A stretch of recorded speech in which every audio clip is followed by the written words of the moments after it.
Operation true promise 3-র নতুন পর্যায়ে ভয়ঙ্কর প্রতিশোধ নিল Islamic Revolutionary Guard Corps IRGC. সোমবার গভীর রাতে ইয়া আলী ইবনে আবি তালিব অপারেশনের আওতায় একযোগে শত শত ব্যালিস্টিক মিসাইল ও ড্রোন ছোড়ে ইরান। ইসরায়েলি মিডিয়া জানিয়েছে, ইরানি হামলার পরই পুরো উত্তর, কেন্দ্র এবং দক্ষিণ ইসরায়েলে একযোগে সাইরেন বেজে ওঠে। ছড়িয়ে পড়ে আতঙ্ক। এই ধ্বংসাত্মক হামলার আগে ইসরায়েল ইরানের রাষ্ট্রীয় সম্প্রচার সংস্থা IRIBর একটি ভবনে বিমান হামলা চালায়। প্রেস টিভির প্রতিবেদন বলছে, এই পর্যায়টি আগের 8টি পর্যায়ের চেয়ে আরও দীর্ঘ ও ভয়ঙ্কর হবে। অপারেশন ট্রু প্রমিস 3 শুরু হয় শুক্রবার রাতে ইসরায়েলি সামরিক বাহিনীর আকস্মিক আগ্রাসনের জবাবে। সেই আগ্রাসনে নিহত হন বহু ইরানি সেনা কর্মকর্তা, পারমাণবিক বিজ্ঞানী এবং নিরীহ নারী শিশু। ইরানের প্রতিশোধের ভয়াবহতা ঠেকাতে হিমশিম খাচ্ছে ইসরায়েল। লাইভ সম্প্রচার নিষিদ্ধ করা হয়েছে। সামাজিক যোগাযোগ মাধ্যমে ছবি ও ভিডিও শেয়ারেও নিষেধাজ্ঞা দেওয়া হয়েছে।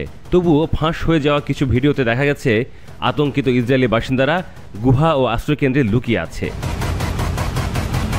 আরও একটি চাঞ্চল্যকর ঘটনা ঘটেছে। তেল আবিবের আকাশে ইসরায়েলের একটি ইন্টারসেপ্টর মিসাইল উড্ডয়নের পরপরই মাঝ আকাশে ভেঙে পড়ে। ইরানি ক্ষেপণাস্ত্র আসার আগেই এই দুর্ঘটনা ঘটে। আইআরজিসি মুখপাত্র জানিয়েছেন, গত 72 ঘন্টায় ইসরায়েলের 545টি লক্ষ্য বস্তুতে আঘাত হেনেছে ইরানের ড্রোন ও মিসাইল। এই ধাপে হামলা চলে ভোর পর্যন্ত। কোনো রকম বিরতি ছাড়াই এই আক্রমণ করা হয়। তিনি জানান, এটি একটি হাইব্রিড হামলা। একযোগে ড্রোন ও ব্যালিস্টিক মিসাইল ব্যবহার করা হয়েছে এই অভিযানে। এদিকে রবিবার ইরানের সশস্ত্র বাহিনী এক বিবৃতিতে ইসরায়েল অধিকৃত ভূখণ্ডে বসবাসকারী সাধারণ মানুষদের সতর্ক করে জানায়, এই অঞ্চল ছাড়ুন, নয়তো নিজের প্রাণ বাঁচাতে পারবেন না। ইরানের সর্বোচ্চ নেতা আয়াতুল্লাহ খামেনি এক টেলিভিশন বার্তায় বলেন, এই রক্তের ঋণ শোধ করব আমরা। আঘাত এসেছে আমাদের আকাশে, এর জবাব হবে ধ্বংসাত্মক। মধ্যপ্রাচ্য এখন জ্বলন্ত আগ্নেয়গিরির মতো। বিশ্বের দৃষ্টি এখন তেহরান, তেল আবিবের দিকে।